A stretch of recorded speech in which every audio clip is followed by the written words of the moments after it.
There is no excuse for this alleged behavior. It is systematic and pervasive. Longtime newsman Charlie Rose is now becoming the newsmaker. I can't stop thinking about the anguish of these women. What happened to their dignity, what happened to their bodies, what happened maybe to even their careers. His CBS This Morning co-anchors Norah O'Donnell and Gayle King did not mince words. Charlie does not get a pass here. He doesn't get a pass from anyone in this room. We are all deeply affected. We are all rocked by this. The veteran journalist fired from CBS News, and PBS terminating their relationship with him amidst an avalanche of sexual misconduct allegations, the latest media giant to be disgraced in the era of #MeToo.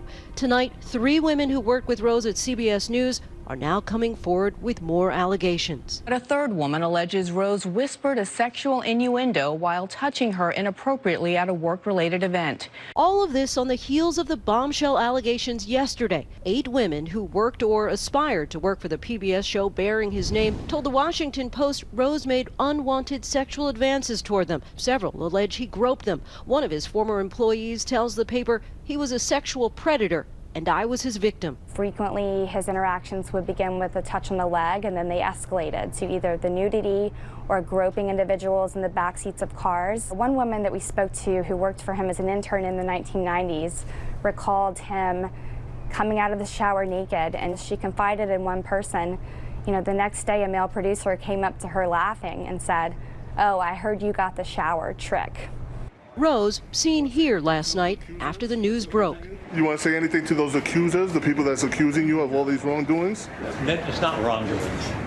Earlier, Rose responded on Twitter writing, "I deeply apologize for my inappropriate behavior. I am greatly embarrassed. I have behaved insensitively at times, and I accept responsibility for that." But then he also wrote, "I do not believe that all of these allegations are accurate. I always felt that I was pursuing shared feelings, even though I now realize I was mistaken." What really struck me about his apology was that he thought that it was consensual.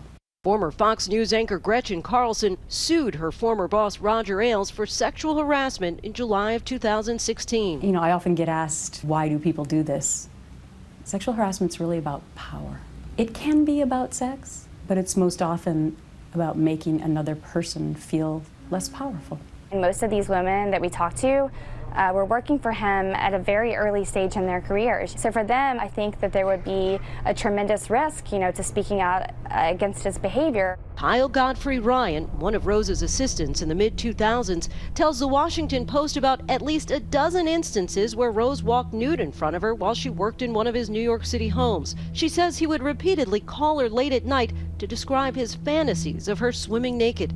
She says she told Rose's longtime PBS executive producer Yvette Vega, who allegedly told her, "That's just Charlie being Charlie."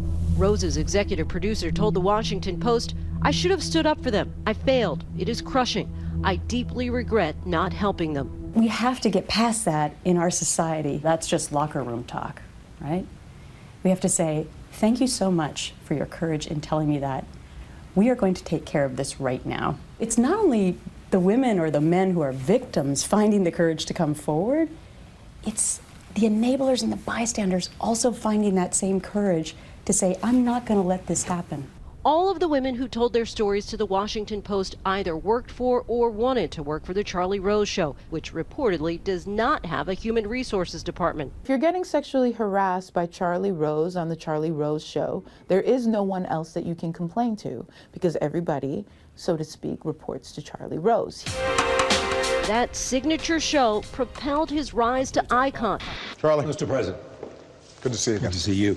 Interviewing everyone from presidents to celebrities to scientists. That's a great question. He was a longtime contributor to CBS's 60 Minutes and joined CBS This Morning in 2012. Is this just the tip of the iceberg we're seeing? Rebecca Traister is a writer-at-large for New York Magazine, covering the #MeToo movement. Here you have the media who's been exposing these stories, but at the same time, very much part of the storyline. There's almost no one in any profession that can really point that finger and not be looking at their own field. Another media giant to fall, joining the ranks of Fox News CEO Roger Ailes, commentator and former Fox host Bill O'Reilly, and MSNBC contributor Mark Halperin, formerly the political director here at ABC. These guys have tremendous influence on how we see the story of America. Rose even once weighing in on fellow newsman Bill O'Reilly, a moment now laden with irony. All of the cases that raise the issue of sexual harassment, which is a terrible thing, has probably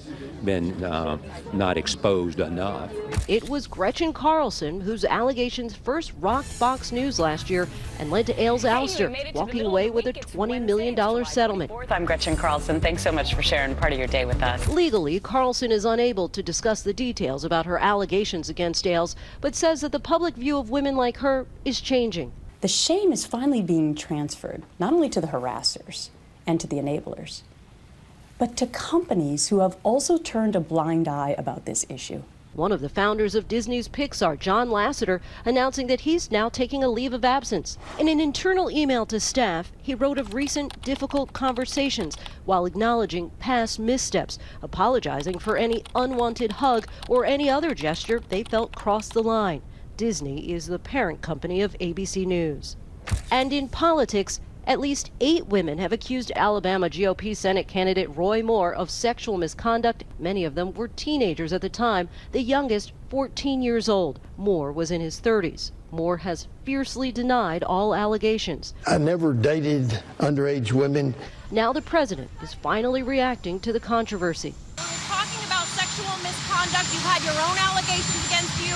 What do you say to women? Let me just tell you, Roy Moore denies it. That's all I can say. President Trump is defending Roy Moore. Mr. President, is an accused child molester better than a Democrat? Well, he denies it. Look, he denies it. Meanwhile, Democratic Senator Al Franken is apologizing after one woman accused him of forcibly kissing her, another alleging he grabbed her rear end. Franken responded saying he didn't remember taking the picture, but felt badly.